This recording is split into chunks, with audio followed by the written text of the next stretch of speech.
नमस्कार सभी को और आज हम जो बात करने वाले हैं वो म्यूचुअल फंड के बारे में बात करने वाले हैं। अभी रिसेंटली मैंने पहले एक वीडियो बनाया था जिसमें हम लोग डायरेक्ट और इनडायरेक्ट म्यूचुअल फंड में इन्वेस्ट करने का जो फ़ायदा है या फिर नुकसान है उसके बारे में चर्चा की थी। इसी के साथ में हम लोग जो नेक्स्ट वीडियो आज बनाने वाले हैं उसमें हम लोग म्यूचुअल फंड में जब इन्वेस्ट करते हैं तो हमारे सामने बहुत सारे वहाँ पर चीज़ें होती हैं देखने की, जो कि हमें पढ़नी पड़ती हैं जिनका हमें मतलब समझना होता है कि उनका मतलब होता क्या है। तो आज हम उसके बारे में चर्चा करेंगे और इसके बाद में एक नेक्स्ट वीडियो और बनेगा जिसके अंदर में हम लोग जब म्यूचुअल फंड में इन्वेस्टमेंट करने के लिए जाते हैं तो उस वक़्त हमें कौन-कौन सी चीज़ें या फिर किस टाइप के म्यूचुअल फंड में हमारे गोल्स के अनुसार इन्वेस्ट करना चाहिए। अगर हमारा जैसे मान लीजिए कोई गोल है कि हमारे को पैसे की भी ज़रूरत नहीं है 10 सालों तक। तो हमारे लिए जो सबसे ज़्यादा रिटर्न देने वाला म्यूचुअल फंड कौन-सा हो सकता है?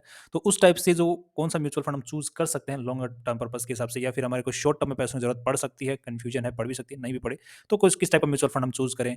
और म्यूचुअल फंड में ही इन्वेस्ट क्यों करें या फिर इसके अलावा दूसरे भी कोई ऑप्शंस हमारे पास में हैं या नहीं है, उसकी चर्चा हम लोग आज ही करेंगे। सो किस टाइप के म्यूचुअल फंड में हम लोग इन्वेस्ट करें, उसकी हम चर्चा अगली वीडियो में करेंगे। अभी इस वीडियो के साथ में शुरुआत करते हैं। सबसे पहले जो पहला सवाल अपने सामने आता खड़ा होता है कि वो है कि म्यूचुअल फंड होता क्या है? म्यूचुअल फंड होता है कि फंड, एक पैसा, ठीक है, हमारे पास में। अब जैसे कि हमारे पास में पैसा है, हमारे पास में मान लीजिए आप 5 लाख रुपए हैं आपके पास में आज के दिन। किसी के पास 5 लाख, 10 लाख, 15 लाख, 25 लाख, 1 करोड़ कितना भी हो सकता है। वो आपके पास में फंड है, वो आपका फंड है। तो अब आपको उस फंड को कहीं पर इन्वेस्ट करना है। तो अगर आप खुद उस फंड को इन्वेस्ट करते हैं किसी भी शेयर्स के अंदर में, मान लीजिए कि आपने 15 शेयर्स में इन्वेस्ट कर दिए। उस फंड को आपने जो मान लीजिए 5 लाख रुपए हैं, उसको आपने 15 शेयर्स में इन्वेस्ट कर दिए, तो आपका फंड था, आप ही उसके मैनेजर हैं और आप उसको इन्वेस्ट कर रहे हैं। तो वो हो गया फंड। इसी के साथ में अगर बहुत सारे लोगों से पैसा इकट्ठा कर लिया जाए, राइट? अब आपके मान लीजिए आपके परिवार के अंदर में आपके जैसे चाचा, काका, ताऊ के पास में आपने सभी से पैसा इकट्ठा कर लिया, किसी से 50,000, किसी से 30,000, किसी से 5 लाख, किसी से 10 लाख। इस टाइप से आपने एक फंड बना लिया, तो वो क्या बन गया? एक म्यूचुअल फंड बन गया। अब उस पैसे को आप मैनेज कर रहे हैं और आप अपने हिसाब से उस पैसे को कहीं न कहीं लगा रहे हैं और वो पूरा रिटर्न जब देगा, पूरा ओवरऑल जब फंड रिटर्न देगा, जहाँ पे आपने उसको लगाया है, तो उस हिसाब से जिसने भी जितना पैसा लगाया, उसका उतना ग्रो होगा। तो ये हो गया म्यूचुअल फंड, बट उसके मैनेजर आप हैं, राइट? तो ये तो हो गया थोड़ा-सा इर्रेगुलर, मतलब अनरेगुलेटेड तरीका। अब यहाँ पे जब हम किसी दूसरे का पैसा अपने पास में लेते हैं और स्टॉक मार्केट में इन्वेस्ट करते हैं तो हमें काफ़ी सारे जो रेगुलेशंस होते हैं उनको फॉलो करना पड़ता है। इसी टाइप से कंपनियाँ खड़ी होती हैं ट्रस्ट के बेसिस के ऊपर जिनको हम बोलते हैं एएमसी कंपनीज़। ये एएमसी कंपनीज़ क्या करती हैं? दूसरे लोगों से, अलग-अलग लोगों से पैसा उठा के इकट्ठा रखती हैं। उसके ऊपर में एक जो एजुकेटेड बंदा होता है जिसको स्टॉक मार्केट की या फिर इन्वेस्टमेंट की नॉलेज होती है, इस बारे में वो जो पढ़ा है, इस बारे में बहुत अच्छे से पढ़ा है, गहन नॉलेज है जिसको, उसको एज़ अ मैनेजर वहाँ पर घोषित करती है, नियुक्त करती है। और अब उन मैनेजर्स को पहले जब वो फंड को जो इकट्ठा करना होता है, जैसे कि मान लीजिए कोई भी म्यूचुअल फंड कंपनी ऐसे डायरेक्ट तो जाएगी नहीं मार्केट के अंदर में। वो क्या बोलती है? वो एक एनएफओ निकालती है, न्यू फंड ऑफर। इसमें क्या होता है कि कंपनी, जो म्यूचुअल फंड कंपनी होती है, वो बताती है कि ये फंड है, हम लोग जो भी पैसा इस फंड में इकट्ठा होगा, जो भी लोग इस फंड में पैसा लगाएँगे, वो पैसा जो इकट्ठा होगा वो इन-इन जगहों पर लगेगा। अब उसको हम अभी देखेंगे कैसे होता है। तो ये तो हो गया म्यूचुअल फंड।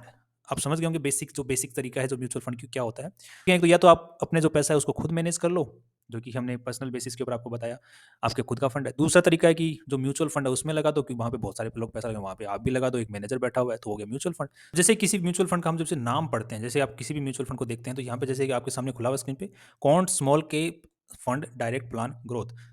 तो इस नाम को पढ़ते ही हमें काफ़ी सारी चीज़ें क्लियर हो जाती हैं। कैसे? जैसे क्वांट है, क्वांट क्या है? एएमसी है, मतलब कंपनी जो कि इस फंड को मैनेज करने वाली है, जो कि एक एएमसी है, एसेट मैनेजमेंट कंपनी है। उस कंपनी का नाम हो गया क्वांट। दूसरा स्मॉल कैप। स्मॉल कैप क्या है यहाँ पर? स्मॉल कैप की छोटी कंपनियां जिनके अंदर में पैसा लगने वाला है, मतलब इस फंड में जो भी पैसा इकट्ठे होने वाला है वो कौन सी कंपनी में लगने वाला है? वो छोटी कंपनियां जिनका मार्केट कैप, जो मार्केट साइज है वो 5,000 करोड़ से कम का है, उन्हीं कंपनियों में ये पैसा लगने वाला है। दूसरा फंड। फंड तो म्यूचुअल फंड हो ही गया, जो कि फंड जो पैसा है। Small cap fund. इसी के साथ में डायरेक्ट प्लान। डायरेक्ट प्लान का मतलब क्या हो गया कि इसमें कोई भी बिचौलिया नहीं है, डायरेक्ट पैसा आया है कंपनी के पास में। जो एएमसी है, क्वांट कंपनी, इसको बीच में कोई एजेंट नहीं है। जब जो पैसा है अपने से जो पैसा चलता है वो बीच में एजेंट के थ्रू होते हुए कंपनी के पास पहुंचता है, तो उसको हम बोलते हैं इनडायरेक्ट प्लान। इसी चीज़ को मैंने अपने ऑलरेडी जो दूसरा वीडियो बनाया है, जो कि आप हमारे यूट्यूब चैनल के ऊपर में ऑलरेडी देख सकते हैं, जैसे ये है mutual fund direct indirect plan. इसके अंदर मैं ऑलरेडी इस चीज़ को एक्सप्लेन किया है, जिसके अंदर आप जिसको डिटेल में चेकआउट कर सकते हैं। डायरेक्ट प्लान और इनडायरेक्ट प्लान होता है, तो ये डायरेक्ट प्लान है। जो अगला जो वर्ड लिखा हुआ वो है ग्रोथ। मतलब इसका मतलब ये हो गया कि जो भी कंपनी डिविडेंड दे रही है, कुछ भी दे रही है, वो री इन्वेस्ट हो रहा है कंपनी के एनएवी के अंदर में। मतलब आपको आपने एक बार पैसा लगा दिया, एसआईपी जा रही है, तो आपको अब कुछ मिलने वाला नहीं है, जैसे डिविडेंड के रूप में या फिर बोनस कुछ और कंपनी जारी करती है, इंसेंटिव वगैरह। तो आपको कुछ भी नहीं मिलेगा, वो सारा का सारा री इन्वेस्ट होगा और एनएवी बढ़ती रहेगी। ये हो गया ग्रोथ प्लान। इसी के साथ में यहाँ पे नीचे और ऑप्शंस लिख रहे हैं, इक्विटी मतलब पूरा का पूरा पैसा इक्विटी में लगने वाला, सेफ फंड्स में नहीं लगना, जैसे डिबेंचर्स जो गवर्नमेंट सिक्योरिटीज होती हैं उनमें पैसा नहीं लगना, पूरा का पूरा शेयर्स में लगने वाला पैसा है। स्मॉल कैप मतलब 5,000 करोड़ से मार्केट कैप जिनका कंपनी छोटी कंपनी है उनमें पैसा लगेगा।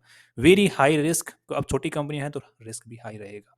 तो इक्विटी में पैसा लगे, स्मॉल कैप कंपनीज में लगे, और तो ऑलरेडी ये जस्टिफाइड है कि रिस्क बहुत हाई है। इसका मतलब रिस्क बहुत हाई होने का मतलब है कि ऑलरेडी आपका पैसा तो डाइवर्सिफाई होगा, अलग अलग कंपनियों में जाएगा, बट ये रिस्क हाई करने का मतलब है कि आपको अगर आज पैसे लगाए हैं, आपको 2-4 महीने बाद में ज़रूरत पड़ गई तो पैसा अच्छा खासा नीचे भी हो सकता है। There are high chances market गिर जाएगा, तो मार्केट गिरेगा तो सबसे ज़्यादा स्मॉल कैप कंपनीज ही गिरती हैं। That's why it's very high risky. अगर आप लॉन्ग टर्म का पर्सपेक्टिव लेके चलते हैं, जैसे 5 साल, 10 साल, 15 साल, या फिर मार्केट आपने लो पे मार्केट, तब आपने म्यूचुअल फंड में पैसा लगाया स्मॉल कैप कंपनी में, जब मार्केट ऑल टाइम हाई को तोड़ रहा है उस वक्त अगर निकालते हैं तो आपके हाई प्रोबेबिलिटी चांसेस होते हैं कि आप प्रॉफिट में निकलते हैं। चांसेस होते हैं, कभी गारंटी नाम की चीज़ स्टॉक मार्केट में नहीं होती है, सो डोंट फाइंड दैट। अब ये आपको जो चार्ट दिख रहा है, ये चार्ट किस तरीके से चला, इसको आप फाइंड आउट करके देख सकते हैं कि आज के दिन जो एनएवी चल रही है वो चल रही है लगभग 160 227 के आसपास में, और आज से 3 साल पहले जो एनएवी चल रही थी वो 74 के आसपास में चल रही थी। तो यहाँ पे ये 4 टाइम्स हो गया फंड पिछले 3 साल के अंदर में, सॉरी 3 टाइम्स हो गया है लगभग लगभग। सो मतलब 1 लाख रुपए 3 लाख रुपए हो चुके हैं। नेक्स्ट यहाँ पर अपने जो लिखा हुआ है वो है एनएवी, और उसके साथ में डेट लिखी हुई है। सो इस हर जो म्यूचुअल फंड कंपनी होती है वो शाम को, हर दिन मतलब जो वर्किंग डे होता है उसको एनएवी जारी करती है। एनएवी जारी करने का मतलब हो गया, एनएवी होती क्या है, जैसे हम शेयर्स जब खरीदते बेचते हैं, तो जैसे रिलायंस का हमने शेयर देखा तो आज के दिन जो हमारे 2600 रुपये चल रहा है, तो वो जो 2600 प्राइस है उस शेयर का, एक शेयर का जो प्राइस है वो 2600 रुपये है। इसी तरीके से यहाँ पर एक यूनिट का जो म्यूचुअल फंड का है उसका प्राइस कितना है, 227 रुपीज़। वहाँ पर जब शेयर प्राइस जो चल रहा है वो हर सेकंड बदलता है जब मार्केट खुला हुआ रहता है। यहाँ पर म्यूचुअल फंड में क्या होता है कि कंपनियाँ शाम को जारी करती हैं कि आज जिसने भी म्यूचुअल फंड खरीदा है उसका म्यूचुअल फंड इस प्राइस पे खरीदा गया है, मतलब उसको ये वाली प्राइस मिलेगी। सो ये एनएवी होती है। इसी के साथ में दूसरी चीज होती है यूनिट्स, कि कम जो भी बंदा ये म्यूचुअल फंड खरीद रहा है उसको कितनी यूनिट्स मिलने वाली हैं। सो यहाँ पर अगर हम लोग देखते हैं ध्यान से कि 227 के हिसाब से उसने मान लीजिए 100 रुपये, सॉरी 1,000 रुपये लगाए हैं इस म्यूचुअल फंड के अंदर में, तो 1,000 रुपये लगाते ही उसको लगभग लगभग 3.9 यूनिट्स यहाँ पर मिलने वाली हैं। सो आपके जैसे ही 1,000 रुपये आप इन्वेस्ट करते हैं इस म्यूचुअल फंड में, आपको 3.9 यूनिट्स आपके म्यूचुअल फंड अकाउंट में दिखना चालू हो जाती है। अब जैसे जैसे ये एनएवी, जैसे म्यूचुअल फंड ऊपर जाता है, मार्केट अच्छा चलता है, म्यूचुअल फंड ऊपर जाएगा, तो एनएवी टाइम के साथ में बढ़ती जाएगी। अब आपके जो यूनिट्स हैं, यूनिट्स तो 3.9 ही रहेंगी, बट उनका जो प्राइस है वो बढ़ता रहेगा। जिस तरीके से आपने रिलायंस के शेयर्स खरीदे, 4 शेयर्स खरीद लिए 2600 के ऊपर में, अब रिलायंस का शेयर 3,000 रुपये गया तो आपका नंबर ऑफ शेयर्स तो उतने ही रहे, 3000 बढ़ गया तो आपके टोटल ओवरऑल वैल्यू बढ़ जाएगी। सो ये हो गया ये चीज़। मिनिमम एसआईपी अमाउंट इस म्यूचुअल फंड में, एसआईपी आपको अगर स्टार्ट करनी है तो 1,000 रुपये से स्टार्ट करनी पड़ेगी। इसी टाइप से ये एसआईपी अमाउंट भी हर म्यूचुअल फंड में अलग अलग होती है। फंड साइज की इस म्यूचुअल फंड में कितना पैसा लोगों ने लगा रखा है, आपने 1 लाख लगाए, किसी ने 5 लाख लगाए, किसी ने 15 लाख लगाए, किसी ने 5 करोड़ लगाए, तो वो जो टोटल फंड इकट्ठा हो गया है इस म्यूचुअल फंड में वो हो गया 11,206 करोड़। मतलब ये सारा का सारा पैसा किन कौन सी कंपनी में लगने वाला है, स्मॉल कैप कंपनीज के अंदर में लगने वाला है। और इस चीज़ का डिसीजन कौन लेगा, जो कि इस म्यूचुअल फंड का मैनेजर है, जिसको हम म्यूचुअल इस जो मैनेजर है, जो कि फंड मैनेजर है, वो इसका डिसीजन लेगा कि कौन कौन सी कंपनियों में लगने वाला है। उसके पास में पूरी टीम होती है जो कि हर दिन रिसर्च करती रहती है कि कौन से फंड से, कौन से शेयर से पैसा निकालना है स्मॉल कैप कंपनी से, कौन सी स्मॉल कैप कंपनी में डालना है, वो डिसीजन लेते रहते हैं। नेक्स्ट अगर हम लोग यहाँ पे देखते हैं मंथली एसआईपी, अगर आपको स्टार्ट करनी है तो मंथली एसआईपी कर सकते हैं, जितनी भी आपको स्टार्ट करनी है, 1,000 रुपये की, 500, 1,000 की इसकी मिनिमम है, राइट। तो 1,000 रुपये की, 5,000 रुपये की, 2,000 रुपये की, जो भी करनी है, वन टाइम आप इन्वेस्टमेंट कर सकते हैं कि म्यूचुअल फंड आपको लग रहा है कि आगे फ्यूचर में अच्छा करेगा, आपके पास में एक साथ में पैसे पड़े, 5 लाख रुपये पड़े हैं, तो आप एक साथ में भी वन टाइम पे क्लिक करके एक साथ में पैसा लगा सकते हैं, राइट। इसी के साथ में आज के दिन इस कंपनी जो ये फंड लगा हुआ है, ये जो टोटल फंड है 11,206 करोड़ रुपए, ये कौन कौन सी कंपनीज में इन्वेस्टेड है, लगा हुआ है, पैसा लगा हुआ किन किन में लगा हुआ है, 101 कंपनीज में लगा हुआ है, जिसमें एक कंपनी कौन सी, रिलायंस इंडस्ट्रीज, दूसरी बीएससी जियो फाइनेंशियल सर्विसेज। अब यहाँ पे आप लोग अगर ध्यान से देख पाएंगे तो यहाँ पे रिलायंस इंडस्ट्रीज का 2 बार है, बट ये फ्यूचर है, ध्यान रखिएगा, ये इक्विटी है, ये फ्यूचर है। तो टोटल जो रिलायंस में पैसा लगा हुआ है वो लगभग लगभग 9% के आसपास में लगा हुआ है, 8.5%, सॉरी 8.5-9% के आसपास में लगा हुआ है, right. Next Bikaji foods international, इसमें पैसा लगा हुआ है, आईआरबी इंफ्रास्ट्रक्चर में लगा, हिंदुस्तान कॉपर। अब यहाँ पे आप लोगों ने ध्यान दिया होगा कि रिलायंस इंडस्ट्रीज तो एक लार्ज कैप कंपनी है, इसमें पैसा कैसे लगा जब स्मॉल कैप कंपनी है ये। तो इसके पीछे रीजन है कि इसकी जो स्मॉल कैप जो स्टॉक्स होते हैं, जो ये म्यूचुअल फंड्स होते हैं, इनके पास में 65% पैसा इनको उनमें लगाना पड़ता है जो स्मॉल कैप स्टॉक्स होते हैं। बाकी का जो पैसा होता है रिमेनिंग, वो ये लार्ज कैप स्टॉक्स में लगा सकते हैं, इनके पास में वो डील है इनके पास में, राइट। ताकि ये कई बार क्या होता है कि थोड़ा मैनेज कर पाए पोर्टफोलियो। कई बार कहते हैं पूरा का पूरा अगर स्मॉल कैप में लगा दिया, स्मॉल कैप पूरा ही टूट गया तो थोड़ी सी फंड की बैंड बच जाती है। तो उससे बचने के लिए इनके पास में थोड़ी ढील दी हुई है, तो इसी तरीके से इसी ढील का इन्होंने यूज़ किया हुआ है यहाँ पर। सो 65% तक लगाना जरूरी है। सो ये रूल है, सेबी के रूल्स बदलते रहते हैं। नेक्स्ट हम लोग यहाँ पर देखते हैं कि कंपनी का जो पैसा है वो कहाँ-कहाँ लगा हुआ है। सो यहाँ पे इक्विटी में 95% पैसा लगा हुआ है डेफिनिटली, और डेट में 3.2% पैसा यहाँ पर लगा हुआ है। जैसे कि बताया 65% स्मॉल कैप कंपनी, बाकी कहीं भी लगा सकते हैं ये लोग। इसी तरीके से जो सेक्टर, कौन-कौन सा सेक्टर इन्होंने चूज़ करा, उस सेक्टर की पूरी इन्फॉर्मेशन यहाँ पे हमारे सामने दी हुई होती है। क्योंकि जो कौन-कौन सी जो कंपनीज़ हैं, वो कौन-कौन से सेक्टर से रिलेटेड है, जिनमें स ज़्यादा पैसा लगा हुआ है। जैसे फाइनेंशियल में 18.4% जो पैसा लगा, फाइनेंशियल सेक्टर की जो कंपनीज़ हैं, उनमें लगा हुआ है। इस टाइप से अलग-अलग यहाँ पे सेक्टर दिए हुए हैं। इसके साथ में एडवांस रेशियोज़ की पी रेशियो, जो टोटल फंड का जो पी रेशियो, मतलब जिन-जिन कंपनी में इन्वेस्ट कर रखा है, उनका जो फंड का जो जो उन कंपनीज़ का पी रेशियो है, उनका जब हम एवरेज निकालते हैं, सो एवरेज पी रेशियो जो है पूरे टोटल फंड का, वो 20 का पी रेशियो यहाँ पे निकल गया, और पीबी रेशियो 2.15 का निकल के आ रहा है, जो कि ठीक-ठाक है। ओके।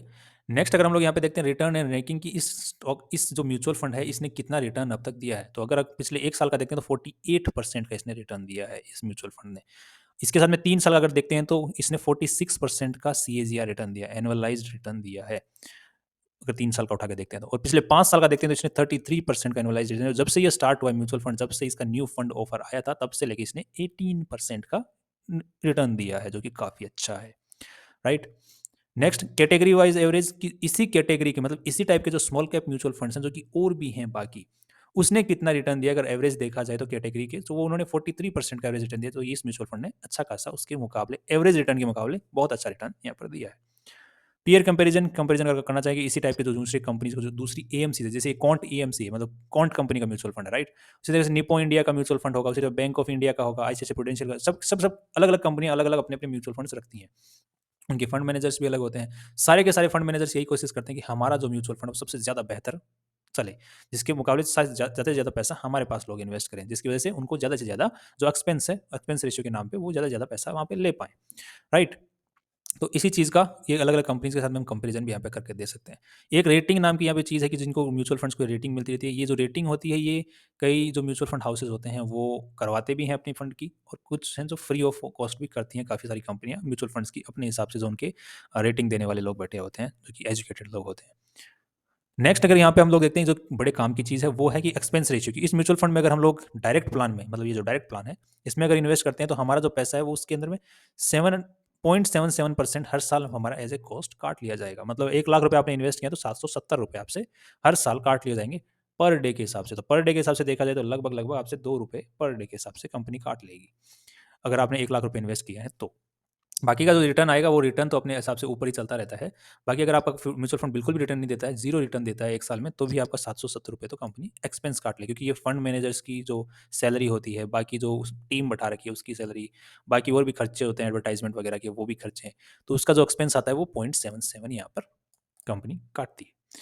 इसके साथ में एग्ज़िट लोड की, अगर आपने 1 साल से पहले इस म्यूचुअल फंड को निकाले तो आपको 1% का चार्ज लगाया जाएगा। मतलब अगर आपने ₹1,00,000 इन्वेस्ट किए और आपने 1 साल पहले ही उस फंड को वापस बाहर निकाल लिया। मान के चलिए कि आपने ₹1,00,000 इन्वेस्ट किए और जब 6 महीने बाद वापस निकालते हैं और उस फंड जो है ₹1,00,000 से ₹1,12,000 हो गया।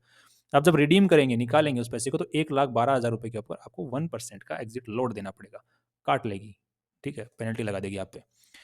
स्टाम्प ड्यूटी आपको इतनी परसेंट देनी पड़ेगी, और ये टैक्स इम्प्लीकेशंस आपके क्या हो सकते हैं वो यहाँ पर समझाए हुए हैं। तो ये बेसिक यहाँ पर है। जैसे यूजुअली जो इक्विटी वाले प्लान्स होते हैं उनके अंदर में 15% का रिटर्न जो है वो लगाया जाता है, अगर आप 1 साल से पहले पैसे को निकाल लेते हैं। जैसे ₹1,00,000 आपने इन्वेस्ट किए, आपने ₹1,15,000 हुए तो आपने पैसे निकाल लिए म्यूचुअल फंड से, तो आपको एग्ज़िट लोड वहाँ पे देना पड़ा। उसके बाद में आपने पूरा प्रॉफ़िट कितना कमाया, ₹1,00,000 पे ₹15,000, ₹15,000 के ऊपर में आपको 15% का रिटर्न टैक्स देना पड़ेगा। दूसरा, अगर आप 1 साल बाद में निकालते हैं, अगर 1 साल बाद में अगर आपने ₹1,00,000 लगाए और ₹1,50,000 हो गए 1 साल बाद में, तो आपने अगर ₹1,50,000 निकाले तो आपको कोई एग्ज़िट लोड नहीं देना। उसी के साथ में जो आपने ₹50,000 प्रॉफ़िट भी कमाए हैं, उसमें अगर ₹1,00,000 तक तो आपको कोई रिटर्न, मतलब वो टैक्स नहीं भरना। अगर ₹1,00,000 से ज़्यादा अगर उस 1 साल में आप कमाते हो इक्विटी से, मतलब शेयर्स से, अगर आप ₹1,00,000 से ज़्यादा रुपए कमाते हो तो आपको 10% का टैक्स देना पड़ता है। ₹1,00,000 से ज़्यादा अमाउंट होता है तो। जैसे मान के चलिए आपने ₹5,00,000 लगाए, 1 साल बाद में आपने निकाले, तो आपने मान लिया ढाई लाख, साढ़े 7 लाख रुपए निकाले, 50% बढ़ गया, मान के चले थे, एग्ज़ाम्पल ले लेते हैं। जैसे ये भी 50% बढ़ा है 1 साल के अंदर ही।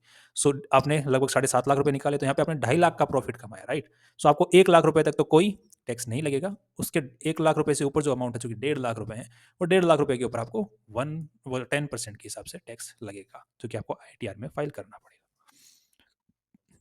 नेक्स्ट कि इस फंड मैनेजमेंट करने वाले का मैनेजर्स कौन-कौन है आज के दिन में? सो अगर देखा जाए तो संजीव शर्मा फंड मैनेजर हैं। इसकी पूरी डिटेल, जो फंड मैनेजर होता है उसकी पूरी डिटेल यहाँ पर दी हुई होती है कि क्या उसने कर रखा है, कहाँ-कहाँ पढ़ के आया है, कितने साल का एक्सपीरियंस है और इसके अलावा और कौन-कौन से म्यूचुअल फंड्स ये मैनेज कर रहा है फंड मैनेजर।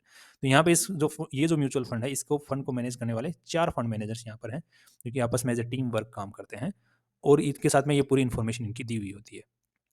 इसी के साथ में अगर आपको फंड हाउस के बारे में डिटेल, फंड हाउस की कॉन्टैक्ट डिटेल्स, अदर प्लान्स जो म्यूचुअल फंड्स के हैं, उनकी डिटेल्स चाहिए तो आप लोग यहाँ पर आपको पूरी इन्फॉर्मेशन दी हुई होती है। सो ये बेसिक है कि आप जब कोई भी म्यूचुअल फंड में पैसा लगाते हैं, तो आप इन सब चीज़ों को एक बार देख सकते हैं। बेसिकली हम लोग कौन-कौन सी चीज़ें देखते हैं जब म्यूचुअल फंड में पैसा लगाते हैं? हम लोग बेसिकली ये देखते हैं कि कौन-सा फंड है, स्मॉल कैप है, कौन से एएमसी का है। अगर एएमसी की बदनामी पहले ही ऑलरेडी हो चुकी है, तो उस एएमसी को हम इग्नोर करते हैं। राइट?